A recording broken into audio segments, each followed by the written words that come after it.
Hi, welcome to the Now Testament, where we focus on what the Creator is doing in our time, while abiding by His principles and commands, so that we may have our testament in our time. In today's message, we seek to examine what it truly means to love the Creator of heaven and earth. The word love has been misrepresented and misused so many times, to the point where love has trickled down to mean only a mere feeling that one has towards another person. Consequently, if a person wakes up one day and just does not feel the feeling that they associate with love, then things turn into a complete chaos. The truth is, feelings and emotions can be swayed by the happenings around us, and even by an individual's negative action towards us. But when true love is present, we love no matter what. In Romans chapter 5, verse 8, it states that, "But God commendeth His love toward us, in that, while we were yet sinners, Christ died for us." This clearly shows that, although we were in a terrible and dirty state and did things to offend the Creator, it did not stop Him from sending His one and only Son to die a terrible death for us, because of His precious love for us. The truth is, because we were born in sin and shaped in iniquity, we cannot love anyone on our own, without the Creator of heaven and earth in our hearts. He is love. When we love, it shows that we are born again and know Him. As stated in 1 John chapter 4 verses 7 and 8, where it states, "Beloved, let us love one another, for love is of God, and every one that loveth is born of God, and knoweth God. He that loveth not, knoweth not God, for God is love." If we are abiding in love, that means we are abiding in the Creator of heaven and earth. If we say that we have love, but we are filled with fear and torment, then the love of the Creator is not made perfect in us. The word of the Creator says that perfect love removes fear. When it comes to demonstrating our love towards the Creator of heaven and earth, it must be clearly understood that He is an all or nothing Creator. Meaning, if you are not going to love Him 100%, with all of your heart, soul, mind, and strength, then He will not accept it. He wants our all. It is your all or nothing.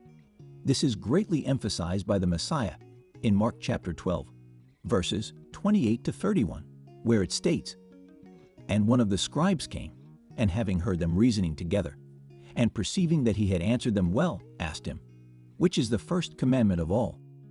And Jesus answered him, The first of all the commandments is, Hear, O Israel, the Lord our God is one Lord.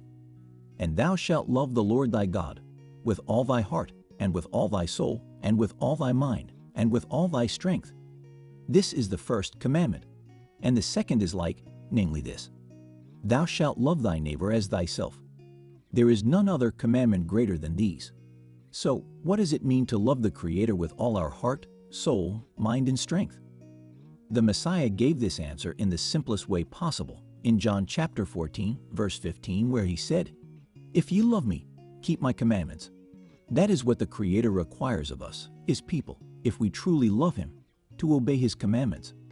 1 John chapter 5 verses 2 to 3 emphasizes it even more, where it states, "By this we know that we love the children of God, when we love God and keep His commandments. For this is the love of God, that we keep His commandments, and His commandments are not grievous." Consequently, as we keep His commandments, the Messiah highlighted some benefits that are attached to it, as stated in John chapter 14, verses 21 to 23, where it states, "He that hath my commandments, and keepeth them, he it is that loveth me.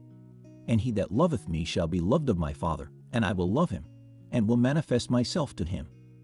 Judas saith unto him, not Iscariot, "Lord, how is it that thou wilt manifest thyself unto us, and not unto the world?" Jesus answered and said unto him, "If a man love me, he will keep my words, and my Father will love him, and we will come unto him, and make our abode with him." Likewise, in John chapter 15, verses 10, 14, and 15, it states, "If ye keep my commandments, ye shall abide in my love, even as I have kept my Father's commandments, and abide in His love. Ye are my friends, if ye do whatsoever I command you. Henceforth I call you not servants, for the servant knoweth not what his Lord does. But I have called you friends. For all things that I have heard of my Father I have made known unto you. In closing, in order for obedience to take place to the commands, there also must be a genuine delight in the commands and meditation on His statutes, as indicated in Psalms 119, verses 47 and 48, where it states, "And I will delight myself in thy commandments, which I have loved. My hands also will I lift up unto thy commandments, which I have loved, and I will meditate in thy statutes." Likewise, if we truly love the Creator's commands, then we should teach them diligently to our kids, talk about them when we are relaxing in our homes, speak of them when we are lying down, and when we rise in the mornings. Speak about them when we are walking on the streets. Write them and hang them on the walls of our homes and on our gates.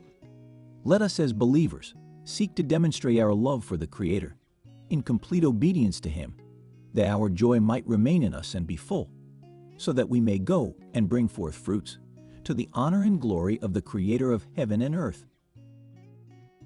Thank you for listening. We hope that our message has been a source of blessing for you. If you were inspired, please like our videos and share them with your friends. We look forward to having you join us next time. Have a blessed day.